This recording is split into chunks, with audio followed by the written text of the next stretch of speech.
have served 7 American presidents of both parties, Republican and Democrat, beginning with President John F. Kennedy and ending with President Bill Clinton. Although I have great admiration for the leaders I have served, none have thought so strategically about foreign policy as President Richard Nixon. My name is Winston Lord. I served as the 3rd U.S. Ambassador to the People's Republic of China, the State Department Director of Policy Planning, President of the Council on Foreign Relations, and Assistant Secretary of State for East Asian and Pacific Affairs. In the Nixon White House, I was the principal assistant to Dr. Henry Kissinger on the National Security Council. I was with the President and National Security Advisor in virtually every major diplomatic event that took place during the administration. Let me give you a snapshot of what the world looked like at the time. By the late 1960s, the United States military had committed over 500,000 troops to fight in the jungles of Vietnam. By 1968, nearly 60,000 Americans and over 2 million Vietnamese on both sides were killed. Both casualties and domestic protests were mounting. The war in Vietnam was presenting the United States with a credibility problem at home and abroad, and with both allies and enemies alike. In addition, we had mutual hostility and no contact with 1/5 of humanity. We were in a tense standoff with the Soviet Union, which was rapidly expanding its nuclear arsenal. Much of the Middle East was under the influence of Soviet arms. At home, there were turmoil and division, with demonstrations against the Vietnam War, racial strife, and assassination of national leaders.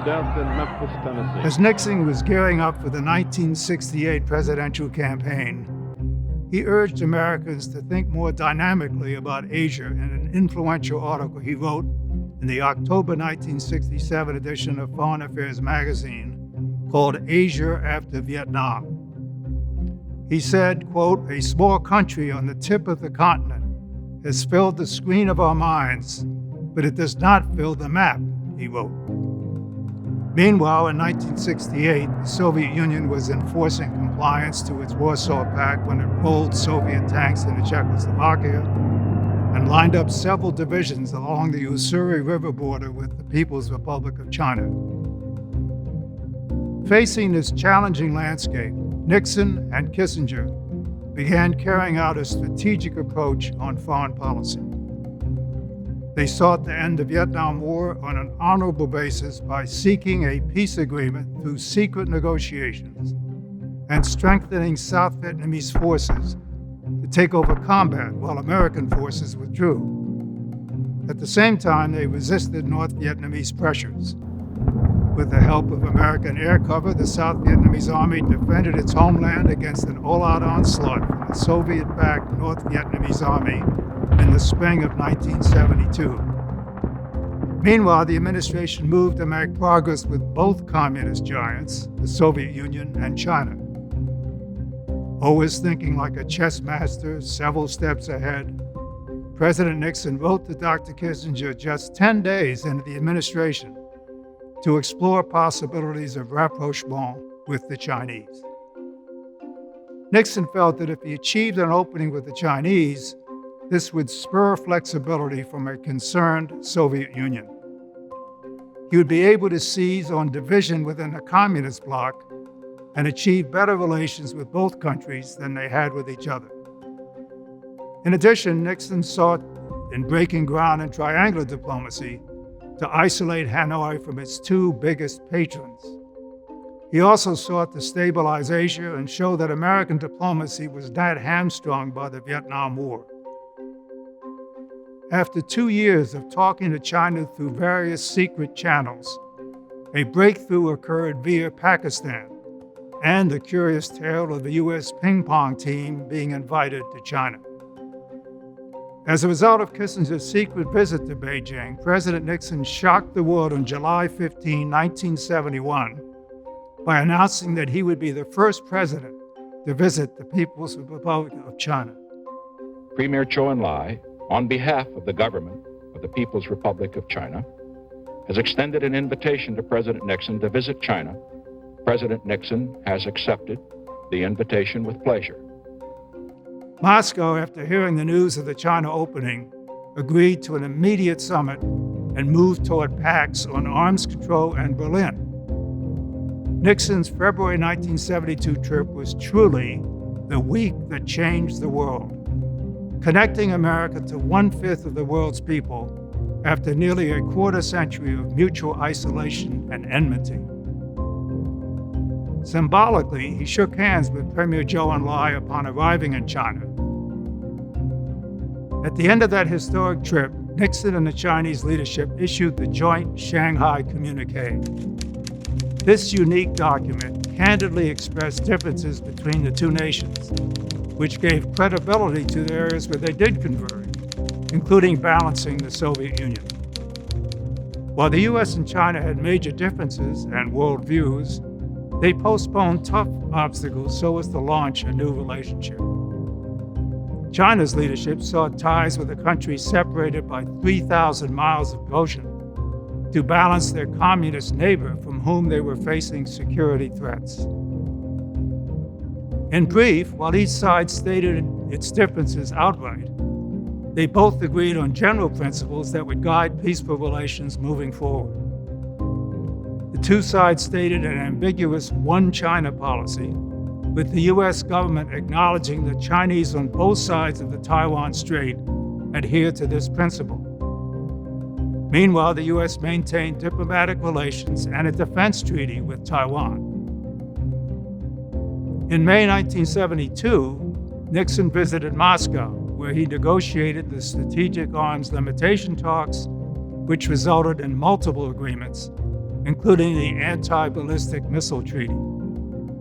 The two sides agreed in principle to a treaty that limited each to only one missile launching site and 100 interceptor missiles. The United States and the Soviet Union were limited to defending just a small fraction of their respective lands, and thus kept both subject to the deterrent effect of the other's strategic weapons. They also put a cap on offensive missiles, where Moscow had been outpacing Washington. This marked the beginning of an era of détente, or easing of tensions, with the two great superpowers. While it wasn't an end to all Soviet pressure, it put the relationship on a more stable basis and paved the way for successor administrations eventually to win the Cold War. Mr. Gorbachev, tear down this wall. By the end of 1972, the Nixon-Kissinger team were 3 for 3. America opened relations with China, achieved arms control and détente with the Soviet Union, and ended the Vietnam War and brought all American POWs home. South Vietnam fell to Hanoi's invasion in 1975, though the accord had given them every chance to succeed. If it weren't for the shameful actions of Congress to deny Saigon much-needed military and economic aid, as the Soviets supplied for Hanoi, the fate of Vietnam might well have had a different outcome. During his second administration, the Watergate scandal proved, of course, to be an immense distraction from the president's policy agenda, and then removed him from office. There was still much to be done, including strengthening alliances and starting negotiations in the Middle East. Despite the growing scandal, progress was made on the latter. Much to the world's surprise, on October 6, 1973, Egypt and Syria launched a surprise attack against America's ally, Israel. Egyptian tanks crossed the Suez Canal, and the Israeli Defense Forces incurred significant losses. Nixon saw a chance for American diplomacy, but knew that our friend Israel needed further military support. Many in the American bureaucracy thought that shipping arms to Israel would be provocative to the Arabs. Nixon overrode their concerns and ordered an immediate airlift of war materials to the Jewish state. Quote, "Send them everything that can fly," Nixon ordered his national security advisor, Dr. Kissinger. Israeli Defense Forces were able to recover their losses and surrounded the Egyptian Third Army near the Suez Canal. Where Nixon saw crisis, he also saw opportunity. He sent Kissinger abroad to freeze the battlefield situation. Israel was sobered by its initial setback. Egypt had not suffered a humiliating defeat. Thus, both sides were prepared to negotiate. The Israelis and Egyptians agreed to a ceasefire under the aegis of an American-Soviet agreement. While Nixon insisted on UN peacekeepers to enforce the agreement, the Soviets were eager to send in their own troops.